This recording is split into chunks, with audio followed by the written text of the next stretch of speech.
Hello everyone, welcome back to our channel. ఎలా చదువుతున్నారండి? ఎగ్జామ్కి బాగా చదువుతున్నారా? బాగా చదవండి. పార్ట్ 1లో అయితే 5 నిజాంల గురించి నేర్చుకున్నాము. సో ఈ పార్ట్ 2లో ఏమంటే మొదటి సాలార్జింగ్ సంస్కరణల గురించి, అలాగే మిగతా 2 నిజాంల గురించి కూడా ఈ వీడియోలో అయితే మీకు నేను షేర్ చేస్తాను. ఈ వీడియో లాస్ట్ వరకు స్కిప్ చేయకుండా చూడండి. ఎంతో కొంత ఇన్ఫర్మేషన్ మీకు యూస్ఫుల్ అవుతుంది అని అనుకుంటున్నాను. సో ఒక రివిజన్ లాగా అయితే మీకు ఇది యూస్ఫుల్ అవుతుంది అనుకుంటున్నాను. ఏమైనా తప్పులు ఉంటే కూడా నాకు కింద కామెంట్ సెక్షన్లో అయితే కామెంట్ చేయండి. నేను మళ్ళీ వాటిని ఒకవేళ తప్పులు అనిపిస్తే కామెంట్ చేస్తే నేను మళ్ళీ వాటిని మీకు సెర్చ్ చేసి అయితే నేను చెప్తాను. సో ఈ వీడియోలో ఫస్ట్ అయితే మొదటి సాలార్జింగ్ సంస్కరణల గురించి అయితే నేర్చుకుందాము. ఈ సంస్కరణల తర్వాత మిగతా 2 రాజుల గురించి అయితే మీకు ఈ వీడియోలో నేను ఎక్స్ప్లెయిన్ చేస్తాను. అయితే ఈ మొదటి సాలార్జింగ్ సంస్కరణలు మనకు చాలా ఇంపార్టెంట్ అండి.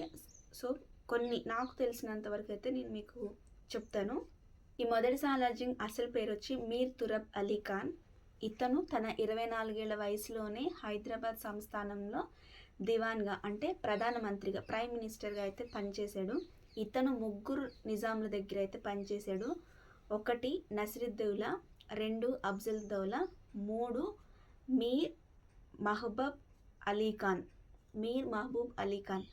1 నసిరుద్దౌలా, అఫ్జలుద్దౌలా, మీర్ మహబూబ్ అలీ ఖాన్. ఈ 3 దగ్గర అయితే ఇతను దివాన్గా అయితే పనిచేశాడు.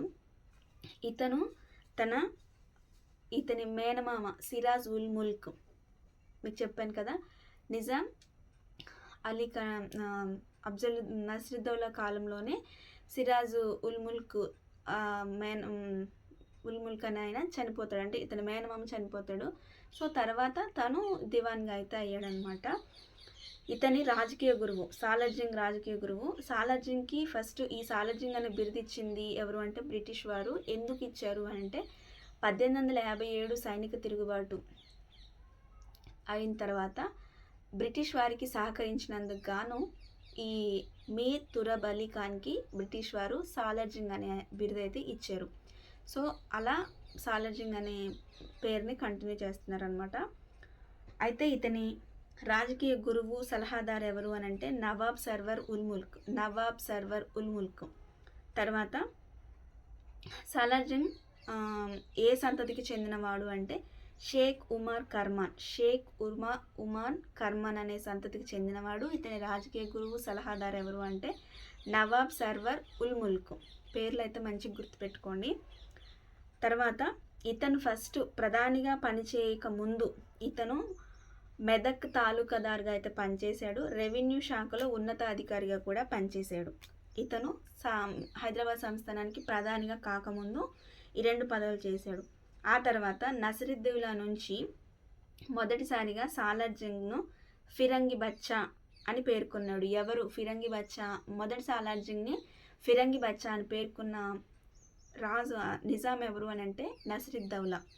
తర్వాత మొదటి సాలార్జింగ్ 1876లో బీరార్ను తిరిగి పొందడానికి, బీరార్ ఒప్పందం అయితే జరిగింది కదా, నేను ప్రీవియస్ వీడియోలో చెప్పాను. సో బీరార్ ఒప్పందం జరిగిన తర్వాత బ్రిటిష్ వారు బీరార్ని వాళ్ళ స్వాధీనంలో చేసుకున్నారు. తర్వాత ఈ మొదటి సాలార్జింగ్ ఏం చేశాడు అంటే 1876లో బీరార్ మళ్ళీ హైదరాబాద్ సంస్థానంలో కలపడానికి, తిరిగి పొందడానికి ఆ ఉద్దేశంతో లండన్ బయలుదేరి వెళ్తాడనమాట. సో లండన్ బయలుదేరి వెళ్తాడు. ఏ సంవత్సరంలో అంటే 1876లో. బీరార్ ఒప్పందం జరిగింది 1853లో, గుర్తుంచుకోండి బాగా. సో ఆ టైంలో లండన్లో ఆక్స్ఫర్డ్ యూనివర్సిటీ వాళ్ళు సాలార్జింగ్కి డాక్టరేట్ని అయితే ప్రదానం చేస్తారు. DCL అంటే హానరీ డిగ్రీ ఆఫ్ సివిల్ లాతో సత్కరించబడతాడు మొదటి సాలార్జింగ్. ఆక్స్ఫర్డ్ యూనివర్సిటీ వాళ్ళు ఈ డాక్టరేట్ని అయితే సాలార్జింగ్కి ఇస్తారు. బీరార్ని తిరిగి పొందడానికి వెళ్ళినప్పుడు ఆ టైంలో డాక్టరేట్ని అయితే వాళ్ళు ఇచ్చారు. ఆ తర్వాత ఇతను లండన్లో డైటన్ అనే అధికారి నుంచి పరిపాలనా విధానాలు నేర్చుకున్నాడు. గుర్తుంచుకోండి, మొదటి సాలార్జింగ్ డైటన్ అనే అధికారి నుంచి, లండన్లో డైటన్ అనే అధికారి నుంచి పరిపాలనా విధానాలను అయితే నేర్చుకున్నాడు. తర్వాత లండన్ నుంచి తిరిగి వచ్చే సమయంలో పాలరాతి శిల్పాన్ని తీసుకొని వచ్చాడు. రెబెక్కా అంటారు దీన్ని, గుర్తుంచుకోండి. లండన్ నుంచి తిరిగి వచ్చేటప్పుడు పాలరాతి శిల్పమైన రెబెక్కా అనే శిల్పాన్ని అయితే తీసుకొచ్చాడు. అది ఇప్పటికీ సాలార్జింగ్ మ్యూజియంలో ఉంటుంది. ఎవరైనా సాలార్జింగ్ మ్యూజియంకి వెళ్ళిన వాళ్ళకైతే తెలుస్తుంది. సో పాలరాతి శిల్పం పేరు వచ్చేసి రెబెక్కా, లండన్ నుంచి తీసుకొచ్చాడు. ఆ తర్వాత హైదరాబాద్ సంస్థానంలో ఆధునిక పరిపాలనా వ్యవస్థకు తొలి పునాది సాలార్జింగ్ కాలంలో నిర్మితమైనది. ఇది బాగా గుర్తుంచుకోండి. ఆధునిక పరిపాలనా వ్యవస్థ ఎవరి టైంలో జరిగింది అని అంటే సాలార్జింగ్ టైంలోనే జరిగింది. ఆ తర్వాత హైదరాబాద్ సంస్థానానికి ఇతను దివాన్ పదవి చేపట్టే నాటికి ఆర్థిక సంక్షోభంలో ఉంది. సో ఆ సంక్షోభం నుంచి బయటపడేయడానికి హైదరాబాద్ సంస్థానాన్ని ఇతను కొన్ని సంస్కరణలు చేశాడు. సో అవే ఇప్పుడు మనం నేర్చుకుంటున్నాం. ఫస్ట్ వచ్చి పరిపాలనా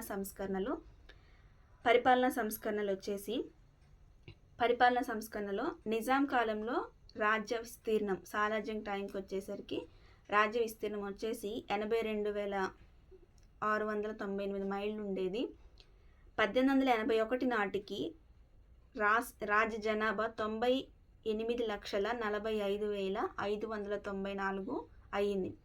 ఇతను ఏం చేశాడంటే పరిపాలన సంస్కరణలో భాగంగా 5 సుబాలుగా 17 జిల్లాలుగా విభజించాడు.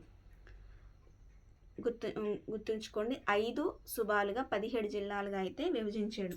ఆ తర్వాత ఇతని రాజ్య విభజన ఎలా ఉంది, దానికి సంబంధించిన అధికారుల పేరు కూడా గుర్తుంచుకోండి. మ్యాచ్ ద ఫాలోయింగ్స్లో నేను కొన్ని చెప్పి మ్యాచ్ ద ఫాలోయింగ్స్లో అడగొచ్చు.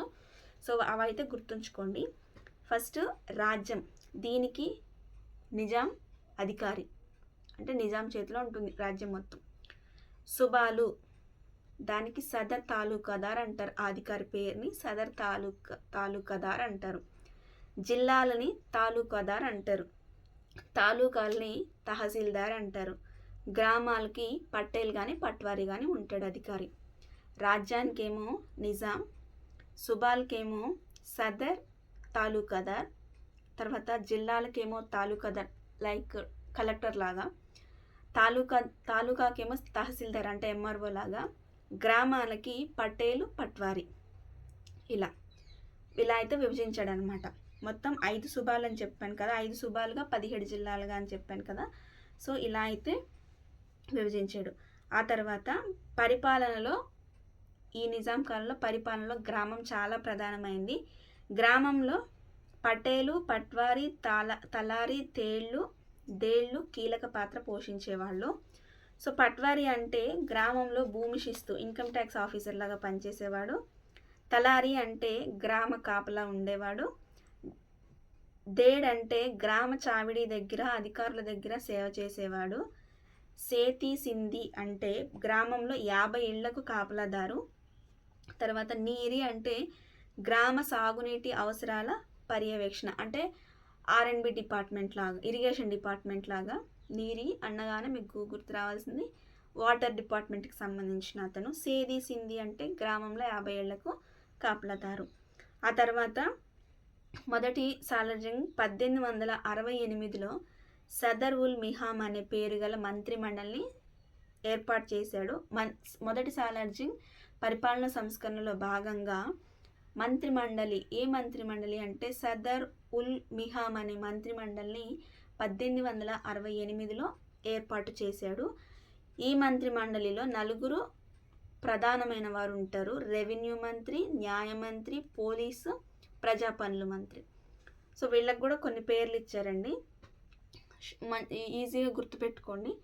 ముకారం ఉద్దౌలా బహదూర్, ఎవరిని? రెవెన్యూ మంత్రిని. న్యాయమంత్రిని బషీర్ ఉద్దౌలా బహదూర్. పోలీస్ మంత్రిని షంషీర్ జంగ్ బహదూర్. ప్రజాపనులు ఇతర శాఖల మంత్రి సాహెబ్ జంగ్. వీళ్ళు ప్రజాపనులు ఇతర వాటినేమో సాహెబ్ జంగ్. ఇది కొంచెం డిఫరెంట్గా ఉంది, మిగతా అందరూ బహదూర్లే. రెవెన్యూ వాళ్ళనే ముకారం, న్యాయమంత్రిని బషీర్, పోలీస్ మంత్రిని షంషీర్. ఈ పేర్లు అయితే గుర్తుంచుకోండి. మొదటి సాలార్జింగ్ వ్యక్తిగత కార్యదర్శి పేరు గుర్తుంచుకోండి, సయ్యద్ హుస్సేన్ బిల్గ్రమి. ఇతనే మహబూబియా పాఠశాలని స్థాపించిన వ్యక్తి. మీకు ఆల్రెడీ నేను ప్రీవియస్ వీడియోలో అయితే నేను చెప్పాను కదా. సో సయ్యద్ అలీ బిల్గ్రమి అనే ఆయన, తను మహబూబియా పాఠశాలను అయితే స్థాపించాడు. గుర్తుంచుకోండి, సయ్యద్ అలీ బిల్గ్రమి. ఇది 1862లో స్థాపించాడు. మొదటి సాలార్జంగ్ వ్యక్తిగత కార్యదర్శి పేరు సయ్యద్ అలీ బిల్గ్రమి. ఇతనే మహబూబియా పాఠశాలని స్థాపించాడు 1862లో. తర్వాత ప్రధాని ప్రత్యక్ష పాలనలో ఉండే శాఖలను మదర్ ఉల్ మిహామ్ అంటారు. మంత్రిమండలినేమో సదర్ ఉల్ మిహామ్ అనేవాళ్ళు. ప్రధాన ప్రత్యక్ష పాలనలో ఉండే శాఖల్ని మదర్ ఉల్ మిహామ్ అని అనేవాళ్ళు. తర్వాత ప్రధాని ఆధీనంలో ఉన్న ముఖ్య శాఖలు 3 ఉన్నాయి. ఒకటి ఆర్థిక, తపాలా, సైనిక. ఆర్థిక శాఖ, తపాలా శాఖ, సైనిక శాఖ. ఈ 3 కూడా ప్రధాని హయాంలో ఉండే, అంటే ప్రధాని ఆధీనంలో ఉండే అన్నమాట. తర్వాత పరిపాలన మొత్తం ప్రధాని సాలార్జంగ్ నియంత్రణలోనే కొనసాగేది. ఇతనినే దివాన్ లేదా రిజెంట్ అని పిలిచేవారు. దివాన్ లేదా రెజెంట్ అని పిలిచేవారు. సమర్థవంతమైన పరిపాలన అందించడానికి పరిపాలనా వ్యవస్థను 14 శాఖలుగా విభజించారు. వెరీ ఇంపార్టెంట్, గుర్తుంచుకోండి. పరిపాలనా సంస్కరణలో భాగంగా మొత్తం రాజ్యాన్ని 5 సుబాలుగా 17 జిల్లాలుగా విభజించారు. సమర్థవంతమైన పరిపాలన అందించడానికి పరిపాలనా వ్యవస్థనే గుర్తుంచుకోండి. పరిపాలన వ్యవస్థని 14 శాఖలుగా అయితే విభజించారు. తర్వాత పరిపాలన సంస్కరణలు అయిపోయిన తర్వాత రెవెన్యూ సంస్కరణలు.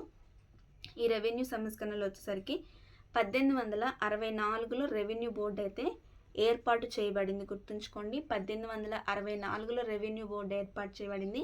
1867లో ఈ రెవెన్యూ బోర్డు అనేది రద్దు చేయబడింది. అప్పుడే రెవెన్యూ శాఖ నుంచి పోలీస్ శాఖను అయితే వేరుపరిచారు. ఇప్పుడు మనం చెప్పుకునేది రెవెన్యూ సంస్కరణలు. ఈ రెవెన్యూ సంస్కరణలో ఫస్ట్ 1864లో రెవెన్యూ బోర్డు అయితే ఏర్పాటు చేశారు. ఆ తర్వాత 1865లో జిల్లా బందీ విధానం ప్రవేశపెట్టారు. 1865లో జిల్లా బందీ విధానం అయితే ప్రవేశపెట్టారు. 64లో రెవెన్యూ బోర్డు, 65లో జిల్లా బందీ విధానం. ఆ తర్వాత జిల్లా బందీ విధానం ప్రవేశపెట్టినప్పుడు నిజాం రాజు ఎవరు అంటే అఫ్జల్ దౌలా.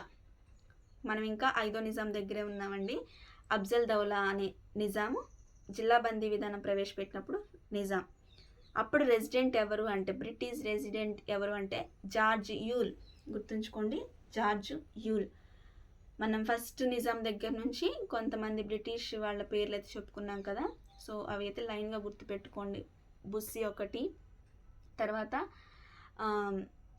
హెన్రీ రసెల్స్ ఒకటి, తర్వాత జేమ్స్ కిర్క్ ప్యాట్రిక్ ఒకటి, చార్లెస్ మెట్కాఫ్ ఒకటి, రేమాండ్, డేవిడ్సన్ ఒకటి, తర్వాత ఇప్పుడు జార్జ్ యూల్. ఈ పేర్లు అయితే గుర్తుపెట్టుకోండి. తర్వాత జనరల్ ఫ్రేజర్ ఒకటి, పేర్లు అయితే గుర్తుపెట్టుకోండి. రెవెన్యూ బోర్డు ఏమో 1864లో, 65లో జిల్లా బందీ విధానం. ఈ జిల్లా బందీ విధానం ప్రవేశపెట్టినప్పుడు నిజాం రాజు అఫ్జల్ దౌలా, అప్పుడు బ్రిటిష్ రెసిడెంట్ వచ్చేసి జార్జ్ యూల్. తర్వాత సాలార్జంగ్ జిల్లాలను ఆదాయాల వారీగా 3 కేటగిరీలు అయితే విభజించాడు. 12 లక్షల కంటే ఎక్కువ ఆదాయం వచ్చే వాటిని ప్రథమ శ్రేణిగా, 10 లక్షల వరకు వస్తే ద్వితీయ శ్రేణిగా, 8 లక్షల వరకు వచ్చే వాటిని తృతీయ శ్రేణిగా అయితే విభజించాడు.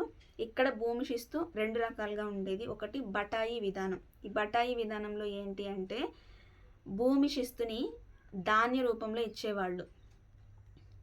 తర్వాత ఈ భూమి శిస్తు వసూలు చేసే అధికారులను బిల్ముక్తేదారులు అనేవాళ్ళు. వీరు వేలంపాట ద్వారా అధికారాన్ని పొంది రైతుల నుంచి ధాన్యాన్ని స్వీకరించి, రైతుల దగ్గర నుంచి ధాన్యాన్ని తీసేసుకొని వాళ్ళు రైతుల దగ్గర నుంచి ఎక్కువ తీసుకొని ప్రభుత్వానికి వచ్చేసరికి తక్కువ కట్టేవాళ్ళు అనమాట. సో దానివల్ల ఏంటంటే రైతులు చాలా నష్టపోయేవాళ్ళు. తర్వాత సాలార్జంగ్ బటాయి విధానాన్ని రద్దు చేసి రైతులు ధన రూపంలో శిస్తు చెల్లించే విధంగా చర్యలు అయితే తీసుకున్నాడు. ఇంకొక పద్ధతి ఏంటంటే, ఇంకొక విధానం భూమి శిస్తు చెల్లించే విధానం ఇంకొకటి ఏంటంటే రైతువారీ విధానం. ఈ రైతువారీ విధానంలో భూమి శిస్తు ధన రూపంలోనే చెల్లించేవాళ్ళు. తర్వాత ఇందులో రైతే స్వయంగా ప్రభుత్వానికి చెల్లించేవాడు అనమాట శిస్తు. ఇది తర్వాత ఈ విధానాన్ని ప్రవేశపెట్టినప్పుడు కూడా అఫ్జల్ దౌలానే నిజాం రాజుగా అయితే ఉండేవాడు. 1867లో రెవెన్యూ బోర్డును రద్దు చేసి దాని స్థానంలో రెవెన్యూ బోర్డుని రద్దు చేశాడు. అప్పుడే రెవెన్యూ శాఖ నుంచి పోలీస్ శాఖనైతే వేరు చేశాడు 1867లో. తర్వాత రెవెన్యూ శాఖలో నుంచే పోలీస్ శాఖను వేరు చేశాడు. రెవెన్యూ శాఖని అంటే రెవెన్యూ బోర్డుని రద్దు చేసి దాని స్థానంలో సదర్ మహేకే మల్ గుజారీ అనే పేరుతో కేంద్ర రెవెన్యూ శాఖనైతే ఏర్పాటు చేశాడు. 64లో రెవెన్యూ బోర్డు అని ఏర్పాటు చేశాడు. 65లో జిల్లా బందీ విధానం అయితే ప్రవేశపెట్టాడు. 67లో రెవెన్యూ బోర్డు రద్దు చేసి సదర్ మల్ గుజారీ అనే కేంద్ర రెవెన్యూ శాఖనైతే ఏర్పాటు చేశాడు. ఈ 67లోనే రెవెన్యూ శాఖ నుంచి పోలీసు శాఖనైతే వేరు చేశాడనమాట. అయితే ఈ కేంద్ర రెవెన్యూ శాఖకి అధికారులను ముహతామిం రక్ను అనేవాళ్ళు. తర్వాత 1875లో కేంద్ర ఇనాం కార్యాలయాన్ని అయితే ఏర్పాటు చేశాడు. 1875లో land revenue survey and settlement డిపార్ట్మెంట్ను కూడా ఏర్పాటు చేశాడు. Land revenue survey and settlement department 1875లో ఏర్పాటు చేశాడు. 1877లోనే కేంద్ర ఇనాం కార్యాలయాన్ని కూడా ఏర్పాటు చేశాడు. ఆ తర్వాత ఆ కాలంలో భూములు కొలిచేందుకు 10 గజాల చైన్ వాడేవారు. దీనికి ఒక నమూనాని బిగా అనేవారు. 6x6 చైన్లుగా ఉండే అనమాట. దీన్ని బిగాగా అనేవారు. ఇప్పటికీ అది వాడుకలో ఉందన్నమాట తెలంగాణ ప్రాంతంలో. తర్వాత రెవెన్యూ అయిపోయిందండి. తర్వాత ఆర్థిక సంస్కరణలకు వచ్చేసరికి నిజాం రాజ్యంలో ఆర్థిక సంక్షోభంలో నుండి బయటపడేసేందుకు సాలార్జంగ్ స్వయంగా తన వేతనాన్ని తగ్గించుకొని ఇతర ప్రభుత్వ అధికారుల వేతనాన్ని కూడా తగ్గించి ఉంచేవాడనమాట. అనవసరంగా ఉన్న సైనిక దళాలని సాయుధ బలగాలని కూడా తగ్గించాడు ఆర్థిక సంస్కరణలో భాగంగా. 1858లో హలీ సిక్కా అనే నూతన కరెన్సీని ప్రవేశపెట్టి ద్రవ్య విధానాన్ని సంస్కరించాడు. హలీ సిక్కా ఒక వెండి నాణెం. 1858లో హలీ సిక్కా అనే ముద్ర నాణాన్ని ప్రవేశపెట్టాడు. నూతన కరెన్సీని ప్రవేశపెట్టాడు. హలీ సిక్కా అనేది ఒక వెండి నాణెం. ఈ హలీ సిక్కా అనేది బ్రిటిష్ రూపాయి కంటే విలువలో 15% తక్కువ. ఆ తర్వాత 1857 వరకు హైదరాబాద్ సంస్థానంలో మొఘల్ సిక్కా చలామణిలో ఉండేది. 58లో హలీ సిక్కాని నూతన కరెన్సీని అయితే ప్రవేశపెట్టారు. తర్వాత 1861లో స్టాంప్ పేపర్ కార్యాలయాన్ని హైదరాబాద్లో స్థాపించారు. 1861లో స్టాంప్ పేపర్ కార్యాలయాన్ని హైదరాబాద్లో అయితే స్థాపించారు. తర్వాత హైదరాబాద్లో 2 కేంద్ర ముద్రణాలయాల్ని స్థాపించారు. ఒకటి నారాయణపేట, ఒకటి గద్వాల్. ఈ 2 దగ్గర ముద్రణాలయాలను అయితే ఏర్పాటు చేశారు.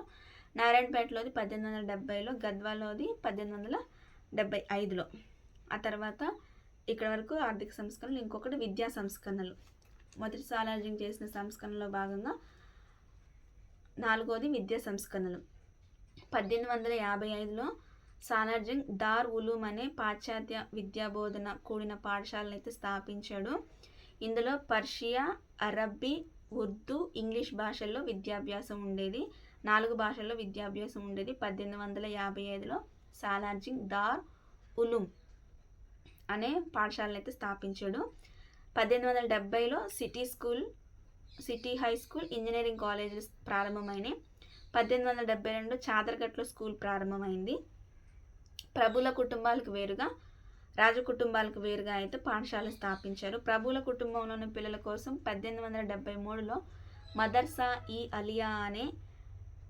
అలియాను, రాజు కుటుంబంలోని వాళ్లకు 1878లో మదర్సా అజియా అనే పాఠశాలని స్థాపించాడు. మదర్సా అలియా అనేది ప్రభువుల కుటుంబాల్లోని పిల్లల కోసం పాఠశాలలో 1873లో. 1875లో రాజకుటుంబంలోని పిల్లల కోసం మదర్సా అజియా అనే పాఠశాలను అయితే స్థాపించారు. ఆ తర్వాత 1880లో చాదర్ఘట్లోని ఇంగ్లీష్ హై స్కూల్ ఆఫ్ ఇంజనీరింగ్లను కలిపి హైదరాబాద్ కాలేజీలుగా పిలిచారు 1880లో. తర్వాత 1887లో నిజాం కాలేజీ స్థాపన జరిగింది. ఈ నిజాం కాలేజీ పూర్వపు Hyderabad college, Chaderghat English high school of engineering కలిపి హైదరాబాద్ కాలేజీ అని పిలిచారు కదా 1880లో. 1887కి వచ్చేసరికి ఈ హైదరాబాద్ కాలేజీనే నిజాం కాలేజ్గా చేశారు. చేసిన తర్వాత దీని మొదటి ప్రిన్సిపల్ ఎవరు అని అంటే అఘోర్నాథ్ చటోపాధ్యాయ. ఈయన గారి కుమార్తె 1880లో చాదర్ఘట్ ఇంగ్లీష్ హై స్కూల్ని స్కూల్ ఆఫ్ ఇంజనీరింగ్ కాలేజ్ని కలిపి హైదరాబాద్ కాలేజ్ అని పిలిచారు. 1887 సంవత్సరానికి వచ్చేసరికి హైదరాబాద్ కాలేజ్నే నిజాం కాలేజ్గా పునఃస్థాపించారు. దీని మొదటి ప్రిన్సిపల్ ఎవరు అని అంటే అఘోర్నాథ్ చటోపాధ్యాయ. ఈ అఘోర్నాథ్ చటోపాధ్యాయ గారి కుమార్తెనే సరోజినీ నాయుడు గారు. తర్వాత ఇక్కడ ఇంగ్లీష్ బోధన భాషగా ప్రారంభమైన నిజాం కాలేజ్ మొదట మద్రాస్ యూనివర్సిటీకి అనుబంధంగా ఉండేది. తర్వాత ఓయూ యూనివర్సిటీకి అనుబంధంగా వచ్చింది. ఇంగ్లీష్ భాష బోధనగా ఉండేది. అప్పుడు మద్రాస్ యూనివర్సిటీకి అనుబంధంగా ఉండేది. తర్వాత ఓయూ యూనివర్సిటీకి అనుబంధంగా మారింది. 1947లో ఓయూ యూనివర్సిటీకి అనుబంధంగా మారింది ఈ నిజాం కాలేజ్ స్థాపన వచ్చేసి 1887. నిజాం కాలేజ్ పూర్వనామం హైదరాబాద్ కాలేజ్ 1880. హైదరాబాద్ కాలేజ్ అనేది చాదర్ఘట్ ఇంగ్లీష్ హై స్కూల్ అలాగే స్కూల్ ఆఫ్ ఇంజనీరింగ్ని కలిపి హైదరాబాద్ కాలేజ్గా పిలిచారు. దాని తర్వాత 1881లో గ్లోరియా గర్ల్స్ హై స్కూల్ని స్థాపించారు. దాని తర్వాత ఇది మొదటిగా హైదరాబాద్లో మొదటి బాలికల పాఠశాల, హైదరాబాద్ నగరంలో మొదటి బాలికల పాఠశాల. దీని తర్వాత దళితులకి సంబంధించిన పాఠశాలలు ఇవి కూడా వచ్చాయి. అది నెక్స్ట్ పార్ట్లో అయితే మనం చూద్దాము. తర్వాత 1882లో ఇస్లామియా పాఠశాల స్థాపన. 1882లో ఇస్లామియా పాఠశాల స్థాపన.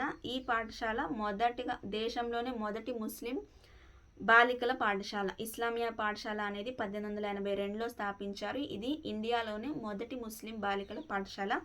దీని స్థాపకుడు వచ్చేసి సయ్యద్ హుస్సేన్ బిలిగ్రమి. మొదటి సాలార్జింగ్ వ్యక్తిగత కార్యదర్శి పేరు సయ్యద్ అలీ బిలిగ్రమి. ఈ ఇస్లామియా పాఠశాల స్థాపకుడి పేరు వచ్చేసి సయ్యద్ హుస్సేన్ బిలిగ్రమి. పేర్లు కన్ఫ్యూజ్ అవ్వకండి. సయ్యద్ అలీ బిలిగ్రమి మహబూబియా పాఠశాల, సయ్యద్ హుస్సేన్ బిలిగ్రమి ఇస్లామియా పాఠశాల. 1884లో సికింద్రాబాద్లో మహబూబియా కాలేజ్ స్థాపన అయితే జరిగింది.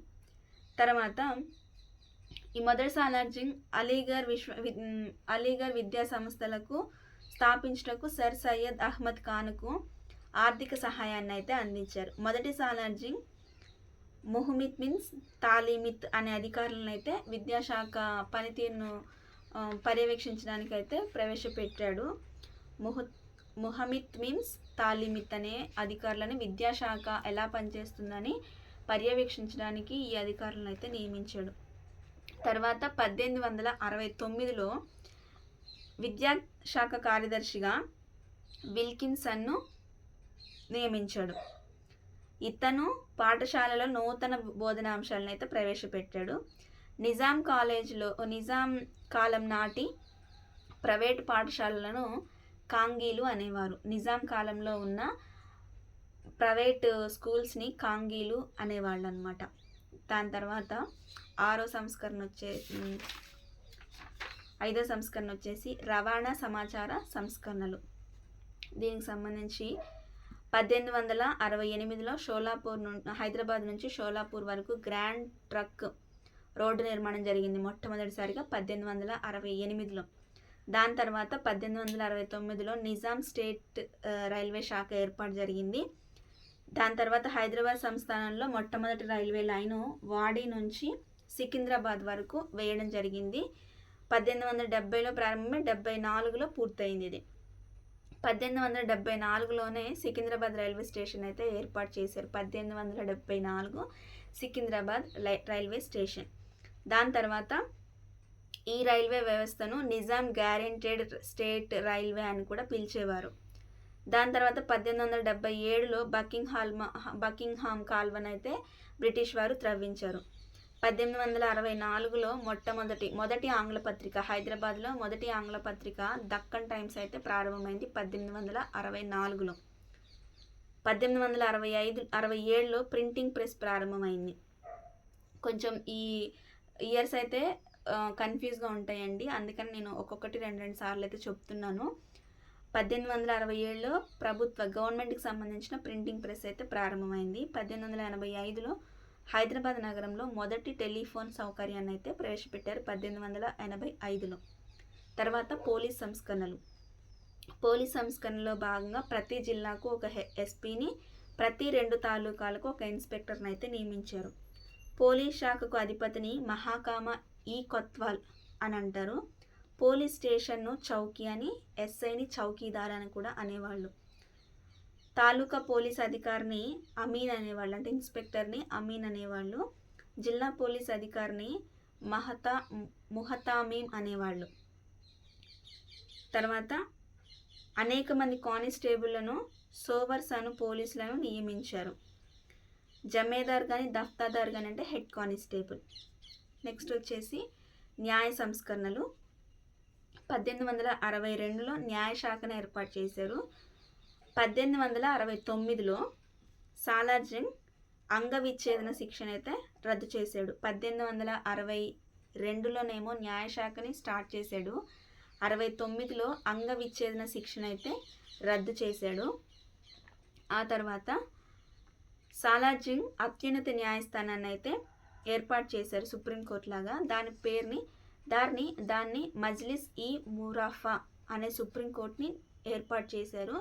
దీని ప్రధాన న్యాయమూర్తి నాజిమ్. గుర్తుంచుకోండి, సాలార్జంగ్ కాలంలో అత్యున్నత న్యాయస్థానం వచ్చేసి మజ్లిస్ ఈ మురాఫా అనే సుప్రీంకోర్టు లాగా ఏర్పాటు చేశాడు. దీని ప్రధాన న్యాయమూర్తి వచ్చేసి నాజిమ్. తర్వాత 1877లో ఒక న్యాయ సెక్రటరియేట్ని అయితే ఏర్పాటు చేశారు. 1877లో ఒక న్యాయ సెక్రటరియేట్ని అయితే ఏర్పాటు చేశారు. ఇక్కడ వరకు ఈ సంస్కరణలు అండి. మొత్తం 7కి సంబంధించిన ముఖ్యమైన సంస్కరణలు అయితే ప్రవేశపెట్టాడు. ఒకటి పరిపాలన, రెవెన్యూ, విద్య, తర్వాత పోలీస్, న్యాయ, ఆర్థిక, సమాచార, వీటికి సంబంధించిన సంస్కరణలు. మిగతా ఇతర సంస్కరణలు వచ్చేసరికి 1867లో అటవీ శాఖ ఏర్పాటు జరిగింది. నేను కొన్ని ఇంపార్టెంట్ అయితే చెప్తున్నానండి, నోట్ చేసుకోండి. ఒకవేళ మీ దగ్గర ఇవి లేకపోతే నోట్ చేసుకోండి. 1867లో అటవీ శాఖను స్థాపించాడు. 1876లో ఫిరానీ ఫ్యాక్టరీ స్థాపన. 64లో సైనిక శాఖ. 64లో రాజకీయ శాఖ కూడా ఏర్పాటు జరిగింది. 64లో రాజకీయ శాఖ, 64లోనే సైనిక శాఖ. ఆ తర్వాత 67లో ప్రజా పనుల శాఖ, 86లో వైద్య శాఖ. 1874లో సాలార్జంగ్ హైదరాబాద్లో సతీ సహగమనాన్ని నిషేధించాడు. గుర్తుంచుకోండి, 1874లో హైదరాబాద్లో సాలార్జంగ్ సతీ సహగమనాన్ని హైదరాబాద్లో నిషేధించాడు 1874లో. ఆ తర్వాత 1883లో ఫిబ్రవరి 8న కలరా వ్యాధితో సాలార్జంగ్ మరణించాడు. ఒక ముగ్గురు ఇతనిని కొన్ని పేర్లతో అయితే ప్రశంసించారండి, గుర్తుంచుకోండి. రాజనీతిజ్ఞులలో సాలార్జంగ్ ఒకరు అని ప్రశంసించింది వహీద్ ఖాన్. సాలార్జంగ్ స్వాప్నికునే కానీ రాజనీతిజ్ఞుడు కాదని వ్యాఖ్యానించింది డోరోటన్. సాలార్జంగ్ నిజాం రాజ్య వ్యవస్థను చేశాడని పేర్కొన్నది విలియం డిగ్బీ. ఈ ముగ్గురు పేర్లు గుర్తుంచుకోండి. రాజనీతిజ్ఞులలో సాలార్జంగ్ ఒకరు అని ప్రశంసించిందేమో వహీద్ ఖాన్. సాలార్జంగ్ స్వప్నికుడే కానీ రాజనీతిజ్ఞుడు కాదు అని అన్నదేమో డోరోటన్. సాలార్జంగ్ నిజాం వ్యవస్థను పునరుజ్జింపజేశాడు అన్నది మాత్రం విలియం డిగ్బీ. వీళ్ళ ముగ్గురు పేర్లు అయితే గుర్తుంచుకోండి. 1874లో మన హైదరాబాద్ సంస్థానంలో సతీ సహగమనాన్ని అయితే నిషేధించాడు మొదటి సాలార్జంగ్. గుర్తుంచుకోండి. ఇదండి మొదటి సాలార్జంగ్ చేసిన సంస్కరణల గురించి అయితే ఇన్ఫర్మేషన్ ఇది. నేను చెప్పిన దాంట్లో ఏదైనా మీకు నేను చెప్పింది ఏదైనా తప్పు అని అనిపిస్తే కామెంట్ సెక్షన్లో కామెంట్ చేయండి, నేను కూడా సెర్చ్ చేసుకుంటాను. నెక్స్ట్ వీడియో వచ్చేసి మిగతా 2 నిజాంల గురించి అయితే నెక్స్ట్ వీడియోలో అయితే షేర్ చేస్తాను. ఈ వీడియో మీకు నచ్చినట్టయితే ఖచ్చితంగా లైక్ చేయండి, షేర్ చేయండి అండ్ సబ్స్క్రైబ్ చేయండి. Thank you for watching.